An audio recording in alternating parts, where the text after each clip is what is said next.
IIT Madras में छात्र संघ पर लगे बैन के खिलाफ मुंबई में जबरदस्त प्रदर्शन, छात्रों ने बढ़ चढ़ कर लिया हिस्सा। हम वो चाहते हैं कि ये बैन हटाया जाए और वो उनको रिलीज किया जाए और फिर से इस्टेब्लिश जो स्टडी सर्कल है वो रहे। भारत के राज्य घटना ने जो मूलभूत अधिकार दिए हैं ये देश के नागरिक को, ये मूलभूत अधिकार का हनन है।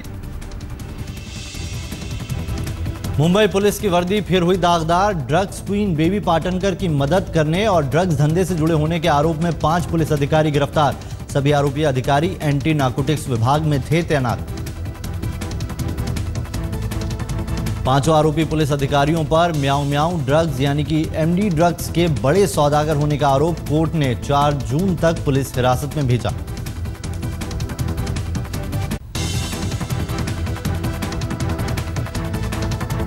सूट बूट के जुमले पर राहुल गांधी को पीएम मोदी के जवाब से शिवसेना खुश। मुखपत्र सामना में लिखा, राहुल गांधी को पीएम ने दिया करारा जवाब। सामना में लिखा, राहुल अब हिलने डुलने और बोलने लगे हैं, लेकिन 100 राहुल भी मोदी के सामने टिक नहीं सकते। सामना का आरोप, सूटकेस राज से किसान हुए बदहाल। अगर राहुल को है सूट बूट से परहेज तो अपने नेताओं से शुरू करेंगे अभियान। हम शिवसेना से उम्मीद नहीं रख सकते कि वो कहेंगे राहुल गांधी नरेंद्र मोदी पे भारी है। अगर कोई राहुल जी की अहमियत नहीं है तो प्रधानमंत्री को क्यों आगे आना पड़ा और जो उनके बारे में कहा है सूट बूट की सरकार, उसका जवाब क्यों दिया। सामना की अपनी धारणा होगी और ये बात शायद उनके नेता पर ये बात समझ में आती है कि अगर ये बात वो अपने नेता के बारे में कहें। अरुणा शानबाग के गुनहगार सोहन लाल को फांसी की सजा देने की मांग के ईएम अस्पताल में नर्स रही। अरुणा शानबाग को श्रद्धांजलि देने के लिए आयोजित प्रार्थना सभा में नर्सों ने की मांग। ये पूरा सिद्ध हो गया है कि उसने किया है, तो ऐसे लोगों को चाहे वो बुढ़ा हो गया जो भी है, उसे उसकी सजा मिलनी ही चाहिए। 7 साल बहुत कम थे उसके लिए। तो कहूँगी कि महिलाओं के प्रति हिंसा के बारे में अगर कोई इस तरीके से साजिश करता है तो उसको ज़्यादा से ज़्यादा सजा होना ज़रूरी है। बारिश के मौसम से पहले संजय निरुपम ने किया मुंबई के नालों का सर्वेक्षण। गंदे नाले देखकर बीजेपी शिवसेना सरकार पर लगाया करोड़ों के घोटाले का आरोप।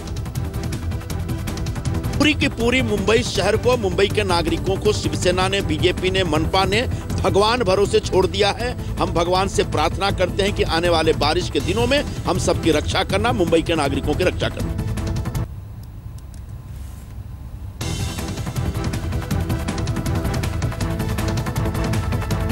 मुंबई के पंतनगर इलाके से 27 मई को लापता नाबालिग लड़की को मुंबई पुलिस ने ढूंढा।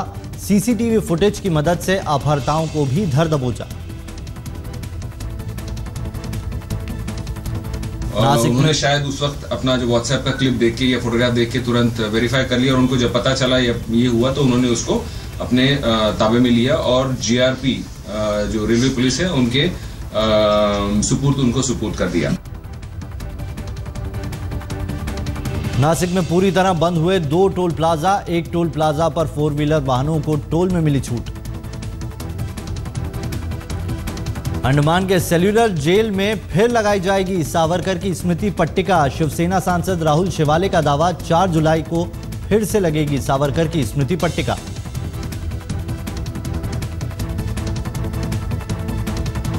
यूपीए के राज में हटाई गई थी सावरकर की स्मृति पट्टिका। 2004 में शिवसेना ने किया था जबरदस्त आंदोलन।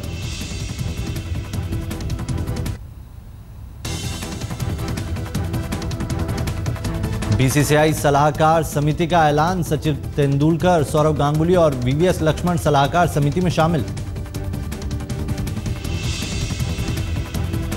देश की पहली सुपरफास्ट ट्रेन डक्कन क्वीन का 86वां जन्मदिन मनाया गया। 120 किलो का केक काटा गया। मुंबई से पुणे के बीच चलती है डक्कन क्वीन।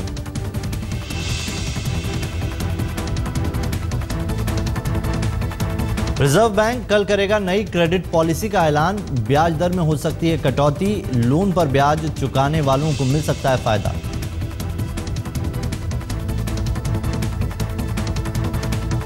जनवरी में 25 बेसिस पॉइंट की कटौती के बाद मार्च में भी हुई थी कटौती। माना जा रहा है कि अब तीसरी बार भी हो सकती है कटौती।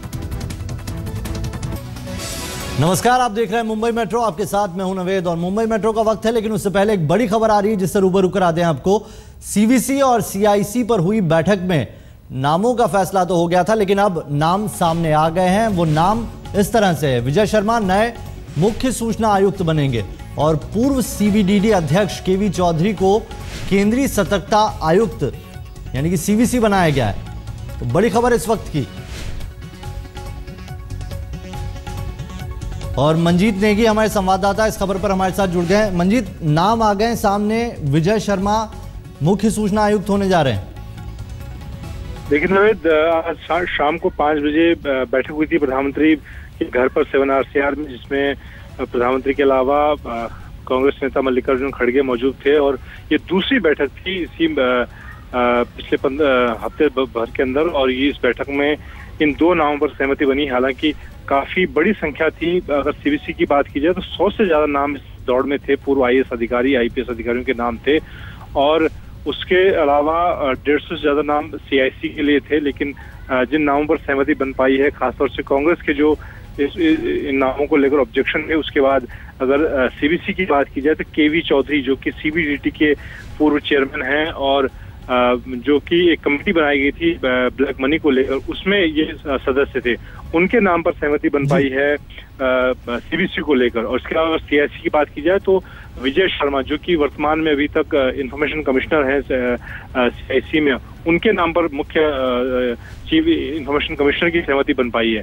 हालांकि अभी आधिकारिक तौर पर राष्ट्रपति भवन की तरफ से अधिसूचना जारी होगी और उसके बाद एक तरह से आधिकारिक तौर पर इन दोनों नामों पर सहमति होगी। लेकिन एक लंबे समय के बाद दोनों नामों पर दोनों नामों की घोषणा होने जा रही है। जानकारी के लिए बहुत बहुत शुक्रिया मंजीत। हमारे संवाददाता बता रहे थे सीवीसी केवी चौधरी और CIC मुख्य चुनाव आयुक्त विजय शर्मा होंगे। इन दोनों के नाम राष्ट्रपति के पास भेजे गए हैं, लेकिन अभी इसकी जो प्रेस रिलीज है वो जल्द ही जारी भी कर दी जाएगी। चलिए अब शुरुआत करते हैं मुंबई मेट्रो की। मुंबई के जुहू इलाके में टीवी एक्टर आर्यन वैद्य और ट्रैफिक पुलिस के हवलदार के बीच अल्कोहल टेस्टिंग को लेकर कहासुनी हो गई, जिसके बाद एक्टर आर्यन ट्रैफिक कांस्टेबल की शिकायत जुहू पुलिस स्टेशन करने पहुंचे। उन्होंने वहां पर उनकी शिकायत दर्ज कराई और फिर बाद में आर्यन के खिलाफ सरकारी काम में बाधा पहुंचाने के आरोप में पुलिस ने मामला दर्ज करा दिया है। कैमरा बंद कर, अपना कैमरा बंद कर। 2 मिनट का काम है। ये कैमरे का कैसा हो जाएगा तुमको पता नहीं। 5 मिनट में गाड़ी आने के बाद पहला बोलता है कैमरा बंद कर तुम्हारा। सर मैंने ना अभी पुलिस वाइफ वेलफेयर एसोसिएशन के लिए अभी शो किया, करने दो ना। हाँ, और 40 लाख रुपए अभी पुलिस को हम लोग ने जमा करके दिया सर, हम लोग एक्टर्स लोग हैं। दारू पीने के बाद तो आप ना अभी ना कौन करेगा अभी? तो पुलिस लोग छोड़ेंगे क्या? तो मत छोड़िए ना सर, मारेगा तो एक्सीडेंट करेगा। हाँ तो मत छोड़िए ना सर, बदतमीज से बात मत कीजिए, मैं ये कह रहा हूँ सर। बदतमीज किसको बोल रहा है? आपको नहीं बोल रहा, मैं कह रहा हूँ बदतमीज से बात मत कीजिए। आपको बदतमीज नहीं बोल रहा। हम इंसान है। मैं इंसान नहीं हूँ। ने क्या दिया है? मैं इंसान नहीं हूँ। तुम्हारे जैसा खड़ूस नहीं है हम लोग। मैं खड़ूस हूँ, मैं खड़ूस हूँ। आप मुझे नालायक बोल रहे हैं? अच्छा डाउन करके ले रहे आपका क्या सर? आपका इमेज डाउन करके आप ही खुद ही ले रहे हैं सर। मैं अभी कल ये मीडिया में जरूर दूंगा सर, 100%। रविवार रात अभिनेता आर्यन वैद्य और पुलिस कांस्टेबल के बीच हुई ये कहासुनी। मुंबई के जुहू सर्कल के पास नाकाबंदी के दौरान आर्यन को पुलिस ने रोका और उनसे ब्रेथ अल्कोहल एनालाइजर टेस्ट करने के लिए कहा गया। आर्यन के मुताबिक जिस ब्रेथ अल्कोहल एनालाइजर टेस्ट की मशीन को उन्हें मुंह में लगाने के लिए कहा गया था वो साफ नहीं थी, जिसके बाद शुरू हुई ये कहासुनी। घटना के बाद आर्यन ने गाली देने के आरोप में पुलिस कांस्टेबल के खिलाफ शिकायत दर्ज करा दी। उन्होंने मुझसे बदतमीजी से बहुत बात की और सर मैं इसलिए यहाँ खड़ा रहा कि सर कितने बेचारे शायद कितने बेचारे होंगे जो दारू नहीं पी हुई है, लेकिन क्योंकि वो पीस फॉल्टी है, उसके पहले किसी और ने ब्लो किया हुआ है। मैं ना दारू पीता हूँ ना सिगरेट पीता हूँ, मैं बहुत फिटनेस में हूँ, तो मैं तो बहुत कॉन्फिडेंट था। लेकिन सर अगर इस चीज का इश्यू नहीं बनेगा तो कितने झूठे केसेस बनेंगे सर। पुलिस भी पीछे नहीं हटी और उन्होंने भी आर्यन के खिलाफ सरकारी काम को सही ढंग से न करने की शिकायत दर्ज कराई। मुंबई ट्रैफिक पुलिस के वरिष्ठ अधिकारी के मुताबिक हमने उनको साफ किया हुआ breath alcohol analyser test machine दिया, लेकिन वो जिद पर अड़ गए कि उनके सामने ही सील तोड़ी जाए। इसे लेकर उन्होंने वहां मौजूद पुलिस कांस्टेबल को गाली दी। हालांकि जांच के बाद पता चला कि आर्यन नशे में नहीं थे। जिस ब्रेथ एनालाइजर को लेकर इतना बवाल हुआ वो कैसे काम करता है और उसका नोजल क्या सच में साफ नहीं होता, हमने ये सब जानने की कोशिश की। आप ये बताइए कि इसे इस्तेमाल कैसे करते हैं और क्या चेंज करना पड़ता है इसमें? इसे चेंज करने के लिए सर ऊपर का जो ये नोज़ल है, ये नोज़ल हमको पूरी तरह से चेंज करना पड़ता है और उनके सामने ही चेंज करना पड़ता है। उनको मतलब उनको पता चले कि उनके सामने चेंज किया और ताकि उनको विश्वास बैठे। हमने बात करने की कोशिश की, जो ट्रैफिक के जॉइंट सीपी हैं उन्होंने साफ तौर पे ये बताया कि उनके पास ये जो नोज़ल होते हैं वो उपलब्ध है, लेकिन कई ऐसे मामले होते हैं जिसमें कि वो एक बार इस्तेमाल करने के बाद में उसे साफ करके दूसरी बार इस्तेमाल किया जाता है और उन्होंने हमारे सामने नए स्टॉक का ऑर्डर भी दिया हुआ है। तो अब जो विवाद है वो इस बात को लेकर है कि जो नोजल इस्तेमाल होता है ट्रैफिक पुलिस के द्वारा वो कितना साफ होता है, कितना स्वच्छ होता है और कितना हाइजेनिक होता है।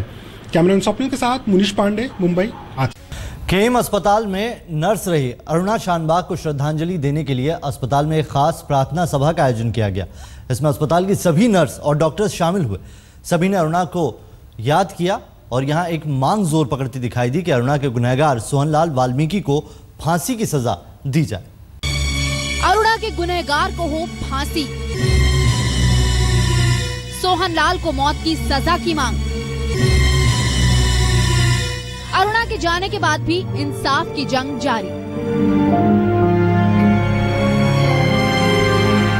42 साल बाद अरुणा जिंदगी की जंग भले हार गई, लेकिन उसका ध्यान रखने वाले, मुश्किल वक्त में उसका साथ निभाने वाले अरुणा के लिए न्याय की लड़ाई नहीं हारना चाहते। केईएम अस्पताल में अरुणा को श्रद्धांजलि देने के लिए आयोजित प्रार्थना सभा में अस्पताल की नर्सों ने सोहनलाल के खिलाफ सरकार से कड़ी कार्रवाई की मांग की।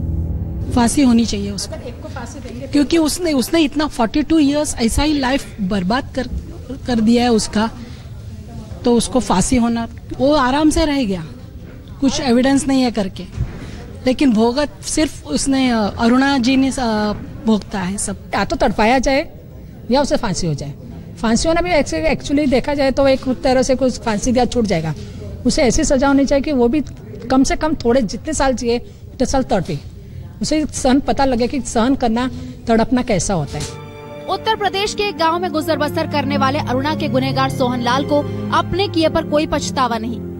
पछतावा तो दूर, उसने तो अपने किए से ही पल्ला झाड़ लिया। वो जो है पता नहीं अब मेरे ऊपर क्या है, और वही उसकी मतलब जो वो उसका ही मतलब जो है वो करके पाप धो करके मुझे सजा भी हो गई साहब। सोहनलाल को फांसी की सजा की मांग पर शिवसेना की नेता नीलम गोरे भी खुलकर बोली। किसी भी तरीके से बलात्कार का समर्थन या बलात्कार के लिए सहानुभूतिपूर्ण व्यवहार नहीं होना चाहिए। और मैं तो कहूँगी कि महिलाओं के प्रति हिंसा के बारे में अगर कोई इस तरीके से साजिश करता है तो उसको ज़्यादा से ज़्यादा सजा होना जरूरी है। मैं सम्माननीय मुख्यमंत्री देवेंद्र फडणवीस और केंद्रीय गृह मंत्री राजनाथ सिंह जी, उनको मैं खुद मेमोरेंडम देने वाली हूँ। अरुणा शानबाग 42 साल तक बिस्तर पर जिंदा लाश बनी रही। अरुणा का दर्द शायद ही कोई समझ सके। भले ही अरुणा शानबाग अब नहीं रही, लेकिन अरुणा हमेशा केएम अस्पताल के नर्स और डॉक्टर्स के यादों में जिंदा रहेगी। यहाँ के हर एक नर्स का यही कहना है कि सोहनलाल वाल्मीकि को सख्त से सख्त सजा दी जाए। ऐसे में सरकार इस पूरे मामले में क्या रवैया अपनाती है, यही देखना महत्वपूर्ण है। कैमरामैन राजू रेवणकर के साथ अमृता शेडगे, मुंबई, आज तक। मुंबई मेट्रो में अभी के लिए इतना ही। दीजिए इजाजत, लेकिन खबरें रहेंगी जारी। आप देखते रहिए